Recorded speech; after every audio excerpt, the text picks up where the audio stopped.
So it is raining. I think it's the perfect day to shoot an April shower book tag. What do you think?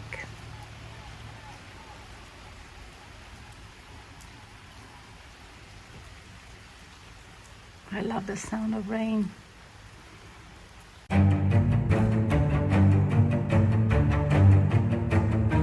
Hello book lovers, welcome to Uncommon Reader. My name is Daniela. Today's book tag has been created by Sabrina by Beyond the Book Reviews, and I spotted it on the Mile Rumpus channel, asked for permission to tag myself, and he kindly said go for it. So here we go. I'm going to match 10 books with questions related to rain and showers. The first question is, share a book with water on its cover.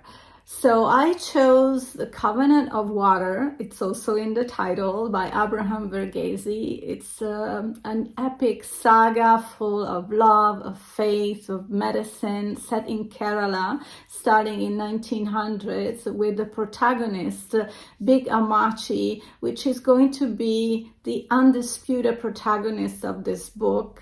And we will follow her from her teens when she gets married very young, through old age, and with her we'll live all her pain and losses and joys, and also she's going to be very important for a lot of changes that will happen in the area where the book is set in India. Not only Big Amachi is a big protagonist, this story is full of very interesting characters, and we'll be following this family for 3 generations, and they will all be consumed with a mysterious destiny. In every generation, there is one member of the family that dies of drowning.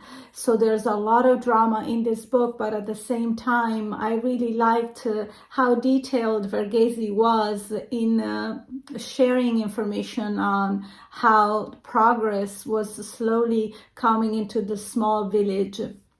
So it's not just like a family saga. I think historically it's a very valuable book as well. So moving on, the second question is, what's a classic novel you'd like to curl up with on the couch? Okay, I think I'd pick something very comforting and familiar, and I think immediately of Persuasion by Jane Austen. This was her last novel, and I'm particularly fond of this novel because I think the protagonists are more within my age range. Persuasion tells the story of second chances, the reawakening of love between Anne Elliot and Captain Frederick Wentworth, who had proposed to Anne 8 years earlier, but her family persuaded her not to accept his offer. So he went off to war, and after returning with a captain title, so he was definitely more appealing with his naval rank. So in the eyes of society, of course, he was more accepted, but Anne's feeling had nothing to do with his new status, because she has always regretted saying no to him, and she always thought of him dearly. And so we see this re-encounter and how slowly they sort of come together, and being able to be honest with each other and admit that both their feelings were still where they were 8 years before. So it's a very romantic book, and I think that's how far as romantic I will go because I'm not particularly romantic myself. Third question, and we're talking not about romance here. Share a scary book you would read during a rainstorm. And I know just what I would reread, and it's Frankenstein by Mary Shelley. And I'm always in awe thinking about how young Mary Shelley was when she wrote Frankenstein. She was not even 20 years old. So this book has definitely scary moments, but his protagonist, it's full of human feelings, and unfortunately he's not able to express them and connect with the people he encounters because they're all so scared of him. The rhythm of this book is really engaging, and it's really, really hard to put it down. Definitely a must read. Third question, what's a good book recommendation for rainy days? Okay, so picking something that's very familiar for you, very comforting. So it could be your favorite author or a genre you definitely feel at ease with. I personally would pick a historic novel or a saga of different books, so I already am familiar with the characters. I don't know if there's a particular genre that's perfect for a rainy day. I think anything goes. What do you think? Let's move on. Fourth question. What two characters would you like to spend a rainy day with?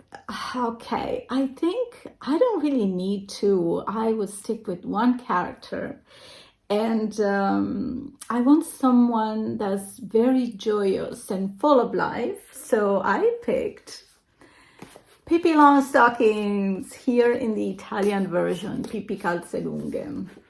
So let me tell you, she has been my childhood hero because I grew up watching the TV show, and I was so inspired by her personality, positive, bubbly, but also so courageous. And what stood out for me was her sense of independence, which I think that's what I brought with me mostly about her traits. Because I really wanted to be like that. And it didn't feel like being alone was a scary feeling, which is something that I also think is very important. A lot of people feel lonely, and I spend a lot of time by myself, but I never get bored. And I don't know if PP has something to do with it, but I definitely think I owe a lot of my own personality to this character I so much loved when I was a child. I'm forever grateful. Fifth question. Share a book that has blue on the cover artwork. The one I had in my house was and is The Miniaturist by Jessie Burton. So this is a very suspenseful story set in Amsterdam, and it starts in 1886.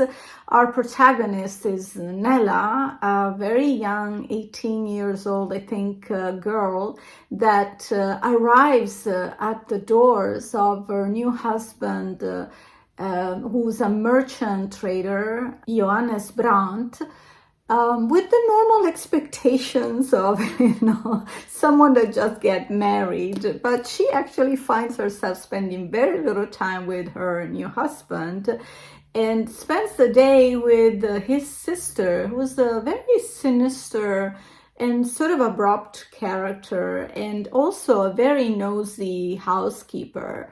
So she starts her marriage in a very weird way. But Johannes is actually not rude to her. He's very nice. He's just very distant, and he doesn't, behave like a husband. He gives her a gift, though. He gives her a miniature version of their house, and tells her to furnish it. So she contacts a miniaturist, and she starts receiving little miniatures that are exactly what she requested, that resembles the furniture that is in their house. but also she starts receiving pieces that she didn't order, but somehow they had a significance in a way that they could be seen as sinister messages. And it felt like, to Nella, it felt like the miniaturist knew secrets from the house that she didn't know. So it's very intriguing. It's sort of like a mystery unfolding very, very slowly. But things will start to go really strange when Johannes is involved in a scandal that will really change the destiny of all the house inhabitants and, of course, of our protagonist, Nella.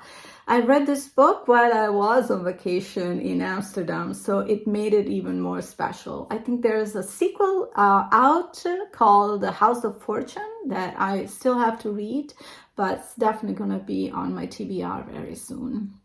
This is a question I love because I love the book. I'm going to pair it with, what book has rainy setting at some point? Okay, here the weather is predominant, and I'm talking about The Road by Cormac McCarthy, which I consider like a modern classic already. The weather here symbolizes the plot that we are truly hypnotized by. We're in a post-apocalyptic scenario, and we follow the journey of this father and son going through all sorts of hardships because they need to survive, and they need to find food, they need to find shelter, they need to be careful about humans as well, because there's a lot of violence between humans. There are humans who eat humans just to survive. So it's very, very dangerous out there. And their journey is to reach the shores where they think the weather conditions may be more favorable for life. And we endure with them, and we keep turning pages because this book is impossible to put down.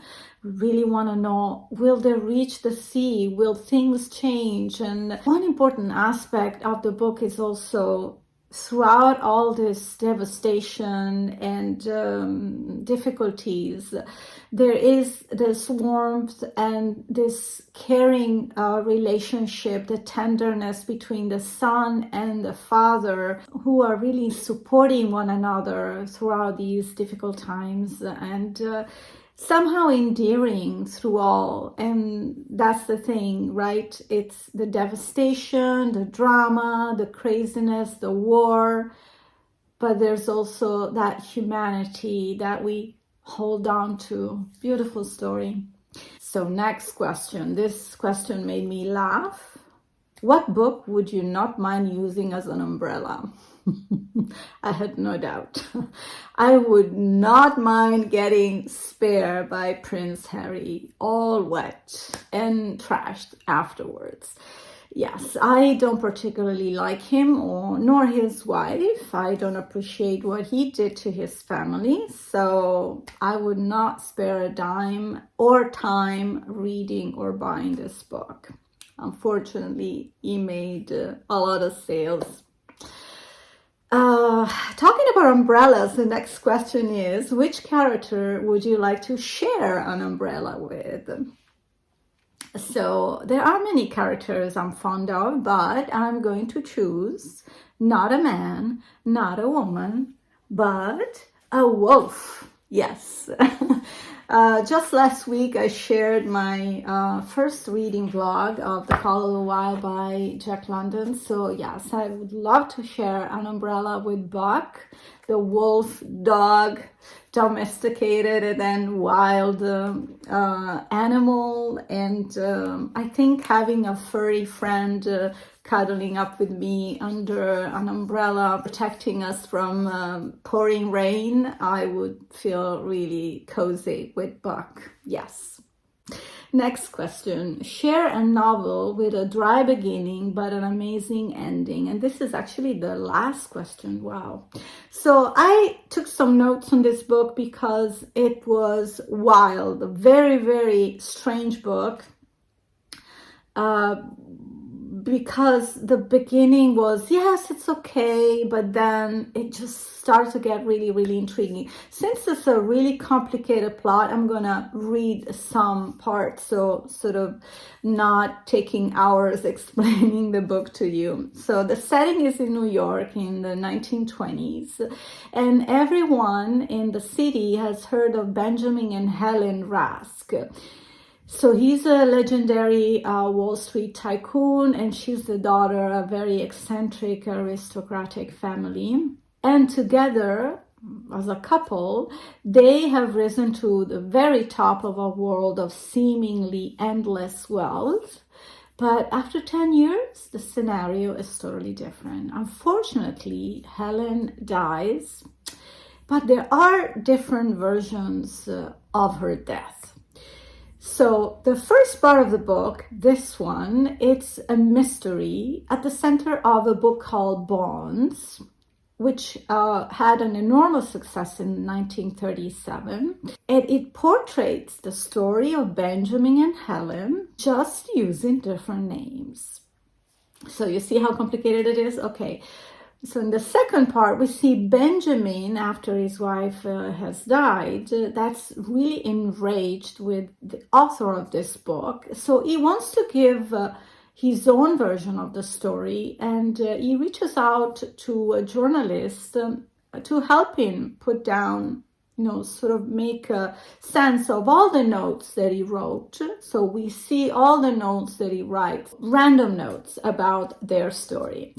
In the third part, we see this journalist trying to put together a story, but at the same time tells her about her relationship with Benjamin, and also her seeking the diaries of Helen that she heard about, but she's unable to find, because she thinks that finding the diaries will sort of get her some answers to what really happened and what was the real cause of Helen's death.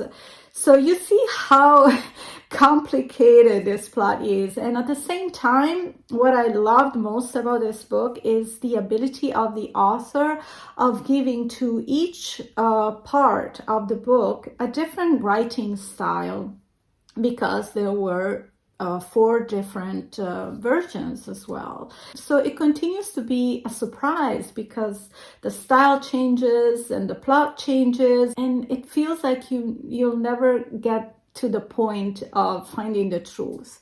So it's a very intriguing and stimulating book to read. And this completes the 10 questions, and it's time for me to tag my friend Daria of Oh My Books, and also my new acquaintance Reney of Beyond Books. I look forward to hear your answers, and if you watching are interested in answering some of these questions, let's talk about it on the comments. I look forward to chat with you, and I thank you so much for staying and watching this video today. I look forward to see you here back on Uncommon Reader for the next video. In the meantime, happy reading, everyone.